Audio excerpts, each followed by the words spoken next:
Comment créer une activité de production de baies de goji en France qui soit dans les principes de la permaculture, de l'agroécologie, de l'approche agronomique sol vivant? Eh bien, c'est un défi que j'ai eu à relever en faisant le design justement d'un projet d'installation de ce type-là. Bienvenue sur la chaîne YouTube de l'Atelier Fertile, je suis Joris Danton et aujourd'hui je tenais à partager sur un design que j'ai pu réaliser récemment. Alors, je vous présente déjà le contexte. On se situe dans le département de la Loire-Atlantique, proche du littoral, donc en climat océanique.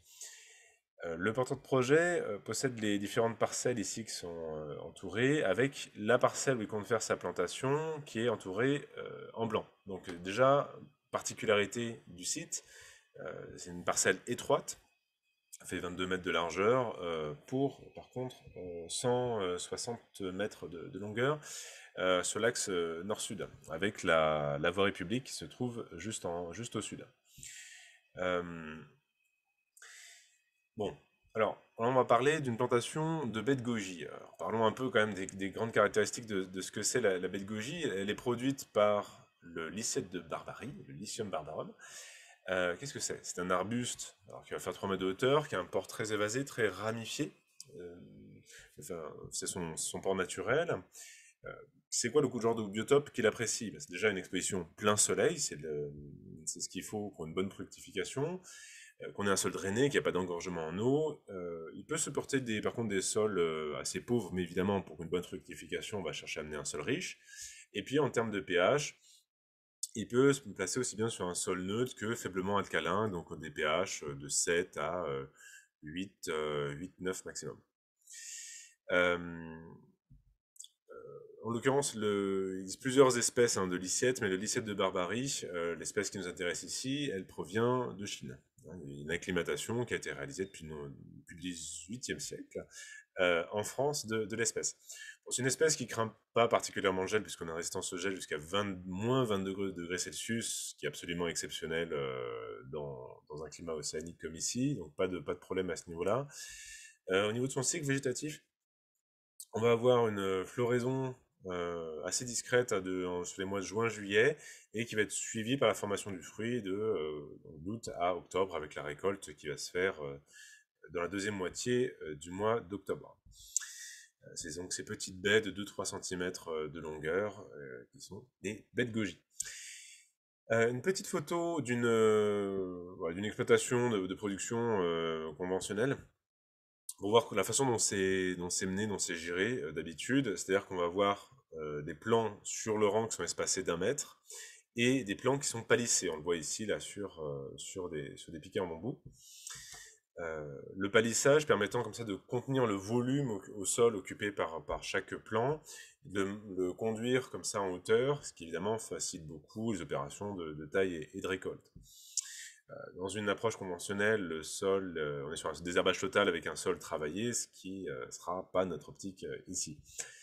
En termes de variétés, ce qu'on trouve dans le commerce en France, c'est les 4 variétés dont je vous ai mis des références ici. Et on a fait le choix ici de partir sur la dernière, la Princesse Tao, qui a été développée ces dernières années par l'INRA, qui a la particularité donc d'être une variété sélectionnée spécifiquement pour être bien adaptée aux conditions de sol et de climat qu'on trouve en France avec un bon calibre un bon rendement. Parce que quand on parle de production de pédagogie, effectivement, il y a une question du calibrage des fruits. On a différents grades qui existent. Je vous ai mis les références ici. Euh, En l'occurrence, comme on veut faire de la production pour de la vente en demi-gros auprès de commerces locaux, on cherchait à avoir un grade 250, 280. Euh, alors, si on revient donc à notre site, voilà, il est implanté en plein de parcelles forestières, ce qui est super, je veux dire, en termes de présence de biodiversité, c'est vraiment intéressant.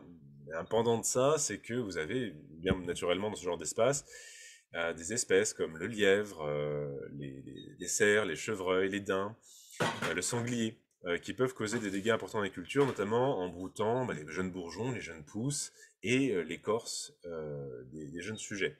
Donc il y a quand même une question de comment est-ce qu'on régule la présence de ces animaux sur le site. D'autant que le porteur de projet, il n'habite pas sur le site, voilà, donc il y a pas de présence constante de l'humain sur le site. Bon, la mise en place d'une barrière électrifiée serait voilà, potentiellement une solution, mais c'est pas du tout adapté dans ce genre de contexte. Ça mènerait des complexités assez fortes sur comment est-ce qu'on assure l'approvisionnement électrique.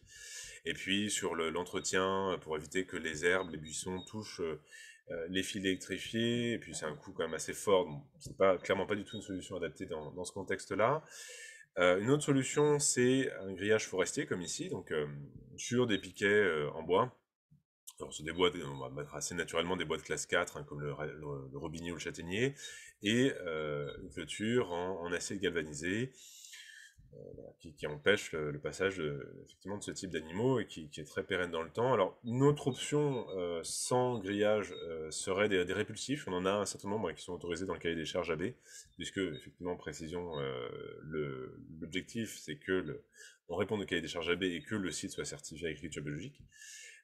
Donc ça serait une autre possibilité, sachant que il y a, à ma connaissance, pas de produit miracle pour tous les animaux. On a des produits pour les cervidés, des produits pour les sangliers, des produits pour les lièvres, produits qui sont biodégradables et qui sont donc des répulsifs olfactifs. C'est effectivement efficace, mais évidemment, ça nécessite un renouvellement assez régulier, puisqu'on comprend assez bien, ça a tendance à partir avec les pluies. Et puis simplement le fait que c'est des produits également biodégradables. Un autre élément aussi, pour la régulation plus spécifiquement des lièvres, c'est la mise en place de perchoirs comme ça pour les rapaces. Donc là, c'est quelque chose qu'on va mettre en place assez simplement, des grands perchoirs de 3, 4, voire 5 mètres de hauteur, assez régulièrement disposés dans l'espace, qui vont notamment permettre de réguler les lièvres et éventuellement la présence de petits mammifères comme les campagnols.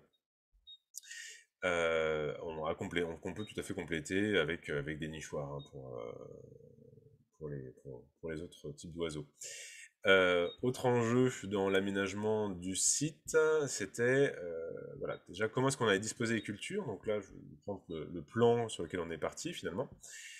Avec une plantation, donc on est sur un espace assez dense, assez contraint, donc on a fait des plantations relativement denses. On est arrivé jusqu'à pouvoir implanter jusqu'à 500 plants. Un des enjeux étant que on a un effet de couleur de vent en fait ici. Donc implanter régulièrement des haies brise-vent qui ont aussi vocation à pouvoir accueillir de la biodiversité et apporter de la nourriture aux pollinisateurs. Alors sur l'implantation, donc la partie plantée, on est sur une largeur de 9,50 m. Donc on a des espacements larges de 1 mètre, comme on peut voir ici, qui permettent de passer notamment avec une brouette, de pouvoir circuler avec des choses dans un peu d'espace. Et puis un espacement d'1,50 m, on voit plus resserré, qui permet juste à une personne de pouvoir passer, notamment pour pouvoir faire de la taille et de la récolte. Ça nous paraissait plutôt optimal comme disposition. Ça veut dire aussi restreindre la largeur sur le rang de plan à 1,5 m, donc à une largeur de 1 mètre. Au niveau de l'implantation, donc on est parti sur un schéma d'implantation comme on peut voir sur cet exemple-là, avec chaque plan qui va être palissé. Alors sur du bambou, c'était le choix qui était fait ici parce que ça se maintient très bien dans le temps. Au niveau de la gradation de l'état du sol, au niveau de la gestion de la fertilité, il y a différents produits utilisés. Alors, déjà, il est un peu compliqué de trouver des recommandations sur la conduite de la baie de goji en agriculture biologique. Il y a assez peu de documentation en français, et c'est surtout des ressources anglophones qu'il a fallu que j'aille chercher. Qu'est-ce qu'on y trouve en termes de recommandations?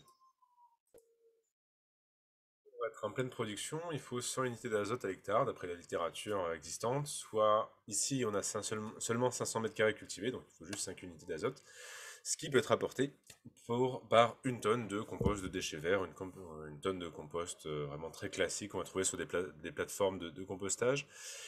Euh, Toujours dans la littérature agronomique, la recommandation à la plantation étant de faire un apport de 4 tonnes qui va permettre de libérer avec un azote comme ça qui va pouvoir se libérer progressivement, alors ça dépend un peu des conditions de sol et de température, mais sur une durée de 3 à 5 ans, la phase critique de démarrage de la culture.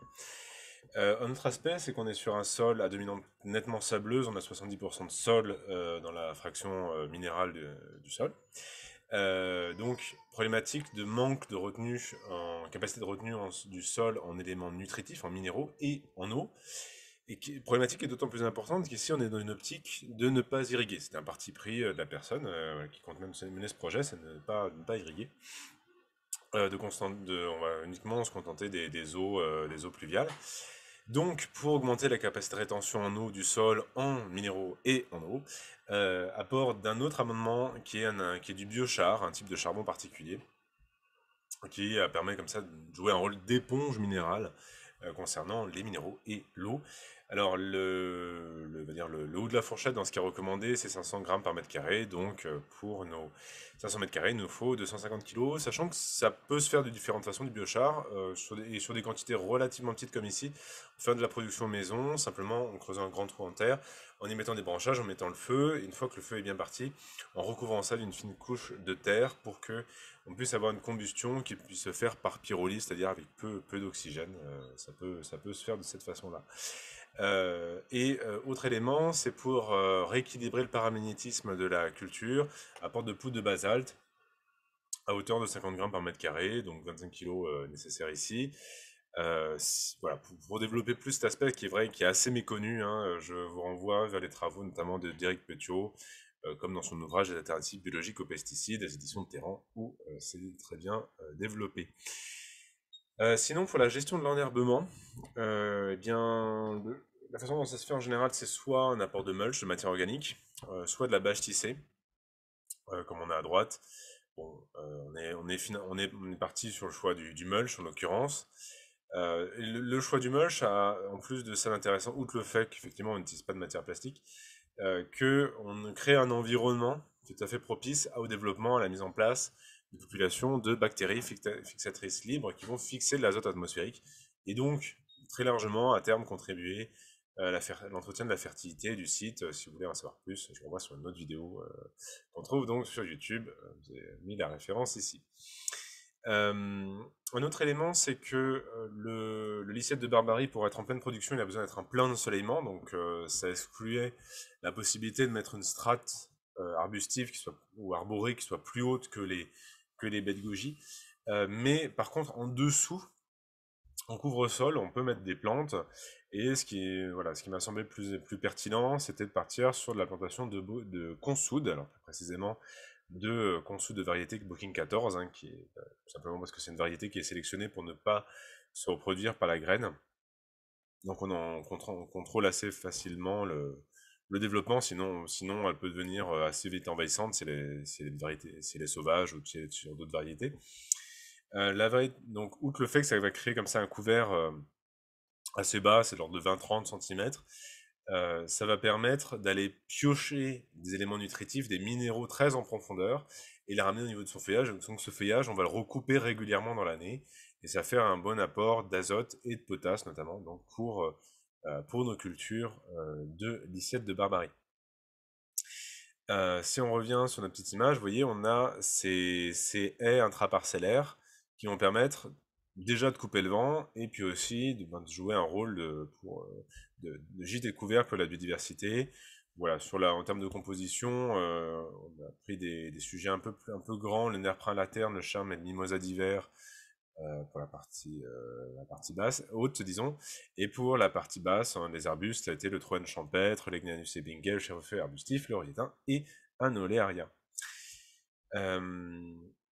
Autre élément, c'est que le lycée de Barbarie a globalement peu de parasites et de maladies, mais tout de même, la limace cause assez fréquemment des dégâts assez importants. Surtout évidemment quand on a des temps humides, comme on a pas mal tendance à l'avoir ici en climat océanique. Donc c'est dire le principal parasite de ce type de culture. Comment gérer ça? Alors, il y a une option qui est souvent utilisée en agriculture biologique, l'usage du ferramol, des composés de bleu qui sont biodégradables et qui sont des insecticides spécifiques pour les limaces. mais on a une autre option plus durable, disons, qui est l'usage de canards coureurs indiens. Donc races de canards qui ont un régime alimentaire principalement omnivore, principalement carnivore, pardon, et qui sont effectivement des grands chasseurs. Donc on peut se contenter, dans un système comme celui-ci, d'un petit troupeau. Enfin, ici, on était parti sur au moins tenter ça avec 4 canards pour démarrer. C'est des animaux très rustiques, hein, ils demandent très peu. C'est l'important ici, c'est de pouvoir les contenir par un petit filet mobile comme à droite et d'assurer une rotation de leur pâturage sur toute la surface, voilà, sur toute la surface de culture. Ils vont aller vraiment dénicher la limace. Après, on a besoin quand même de faire une rotation voilà, assez régulière. Parce que à partir du moment où ils ont plus à chasser, ils ont plus de limaces et plus d'autres animaux à chasser, eh bien, ils vont aller se tourner vers le végétal. Ils vont aller se tourner vers nos lycètes de barbarie qui commenceraient à les picorer si on ne faisait pas une rotation suffisamment régulière. Donc, il faut tout de même prévoir, grosso modo, changer d'emplacement une ou deux fois par semaine. Outre ça, pour réguler les limaces, on a tout un ensemble d'auxiliaires. Alors le hérisson, bien connu, mais aussi les carabes et autres insectes auxiliaires peuvent servir. Donc simplement, ici, la réflexion, c'est de positionner en fait régulièrement sur tout le pourtour du site, simplement juste des tas de branchages.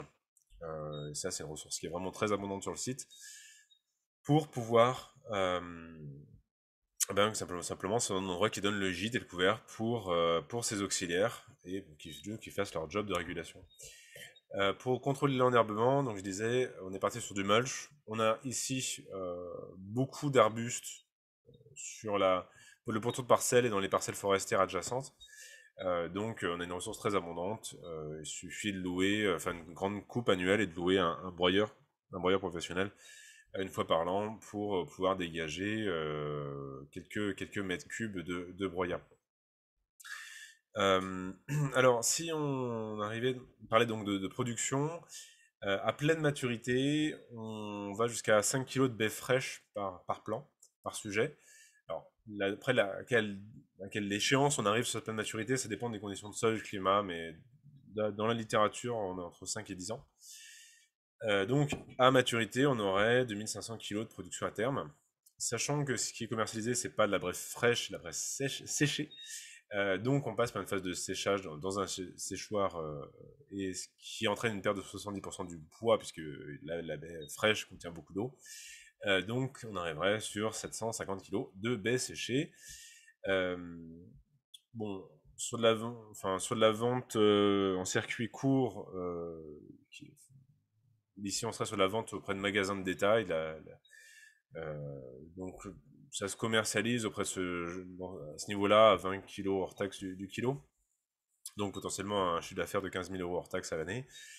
Si on partait sur un scénario de vente directe, ce qui se fait aujourd'hui en France, c'est 30 € hors taxe par kilo, soit 22 500 € hors taxe. Mais voilà, le choix ici de la personne du porteur de projet, c'est de partir sur de la vente de magasins de détail qui effectivement nécessite beaucoup moins de temps de commercialisation, ça se comprend assez aisément. Le produit principal, c'est bien la baie séchée, mais potentiellement, il y a aussi deux autres débouchés qui pourraient avoir lieu. C'est la vente de plants, puisque de toute façon, il va créer une micro-pépinière sur le site pour renouveler le nombre de plants, les plants présents. Donc de toute façon, il y a un peu de pépiniérisme sur site, donc tant qu'à faire, autant surproduire pour qu'il y ait un peu de plants qui soient vendus. Aujourd'hui, ça se vend autour de 5 € TTC par plan. Ça peut être un petit débouché intéressant. Et puis également, les feuilles séchées sont intéressantes en infusion. Elles ont aussi des propriétés médicinales intéressantes. Donc ça pourrait être aussi un débouché secondaire, mais c'est difficile de posséder des chiffres parce qu'aujourd'hui, c'est un marché extrêmement confidentiel. Très peu de personnes consomment ça, mais voilà, c'est un potentiel. Alors, au final, quels sont les investissements dans le système? Déjà les plans de lycée de Barbarie, donc nos 500 plans. Ici, on est sur un achat en grand lot, donc on est sur des prix qui sont inférieurs à ce qu'on va trouver à la vente au détail. Donc ça nous faisait, on trouvait un fournisseur qui faisait 1500 € pour les 500 plans. Les lots de piquets sur lesquels on va palisser donc chacun des lycées de Barbarie, nos petites haies intraparcellaires, le biochar et le broyat, on les fait c'est de la ressource sur site avec tous les branchages qui sont présents sur les parcelles forestières. Achat des cartons de compost, nettelage, avec, sans coût de transport, parce qu'il allait chercher lui-même, donc 160 €. La poudre de basalte à 50 €. La clôture, c'est de très loin le plus gros investissement. Parce que ici, en partant sur une clôture forestière, il faut des piquets, 2,50 m en châtaignier, un gros lot de crampillons, et un lot de 1000 €, 1000 crampillons, et puis 800 mètres linéaires de mailles d'acier galvanisé de 2 mètres de hauteur. Et ça fait quand même un gros budget, 7600 €. Tous les prix sont TTC, hein, je précise. Les canards, c'est pas grand chose, hein, il y a un petit abri, leur filet mobile, un peu de grains pour compléter leur alimentation, puis les 4 canards adultes, et un peu d'outils de récolte. Alors on avait une hotte pour la récolte manuelle, des gants, ségateurs, une brouette, des petites choses comme ça. On avait chiffré ça à 160. Donc 9 845 € TTC d'investissement, avec de très loin donc le post-clôture. Et donc là où on a de la marge finalement dans les investissements, c'est sur le post-clôture. C'est plutôt que d'investir tout de suite sur la clôture, c'est d'abord dans la première année, la deuxième année peut-être, d'utiliser exclusivement des répulsifs pour ne pas avoir à mettre ce post-clôture, puis attendre qu'il y ait suffisamment de rentrée d'argent, de suffisamment de bénéfices soient dégagés pour que ça puisse financer ce poste. C'est vrai que ça peut attendre. Alors, quel est le bénéfice du système en prévisionnel? Sachant que juridiquement, voilà, son choix, c'était de partir sur une structure de type EIRL, hein, entrepreneur individuel à responsabilité limitée, avec un statut social en tant que cotisant solidaire, pour au niveau de l'affiliation à la MSA. Et c'est le régime fiscal de base dans ce type de statut qui est opté, donc c'est-à-dire un régime fiscal micro-BA, micro-bénéfice agricole, en franchise de TVA, donc sans assujettissement à la TVA. Donc si on prend notre chiffre d'affaires de 15 000 €, donc qui n'a pas de TVA, à ça on va soustraire le montant des cotisations sociales. Le montant des cotisations sociales, on prend votre chiffre d'affaires hors taxe, on multiplie par 13%, et à ça, c'est l'assiette de cotisation, et à ça on multiplie par le taux de cotisation sociale qui est 21,7%, donc ça donne 423 € à l'année. Et les charges, qu'est-ce qu'on a? On a les charges qui sont liées au séchage des baies de goji qui ont lieu une fois l'an après la récolte dans une CUMA, une coopérative d'utilisation de matériel agricole qui est située à proximité. Il y a un petit budget sur l'ensachement et les étiquettes. Le petit budget aussi transport vers la CUMA, puis après vers les magasins. Location annuelle sur une journée d'un broyeur professionnel. Et puis, prévoir aussi un poste réserve pour économiser en cas de dépenses imprévues, en cas de nécessité de renouveler des équipements. On est parti pour être prudent sur 1000 € de réserve annuelle. Donc 2200 € de charge, et donc bénéfice prévisionnel de 12 368 € exactement. On va dire voilà, 12 000 € de bénéfices qui pourraient toucher à l'année en vitesse de croisière, une fois le système à maturité. Et ben voilà, j'espère que ça vous aura intéressé, vous donner un exemple de design spécifique à ce type de production. Dans mon activité, je propose assez régulièrement des formations qui portent sur l'installation agricole. Je mets évidemment les liens en dessous de la vidéo. Également des formations à la demande sont disponibles en ligne sur le droit agricole, sur l'économie des micro-fermes maraîchères, voilà, surtout d'autres choses qui peuvent vous concerner si vous envisagez un projet agricole ou vous êtes en train de mener un projet agricole. Je me propose aussi du conseil, hein, pour les porteurs de projets. Vous trouvez bien sûr les liens vers tout ça en dessous de la vidéo.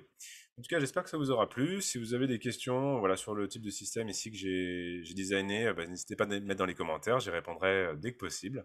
Et puis, je vous dis à très bientôt pour une autre vidéo.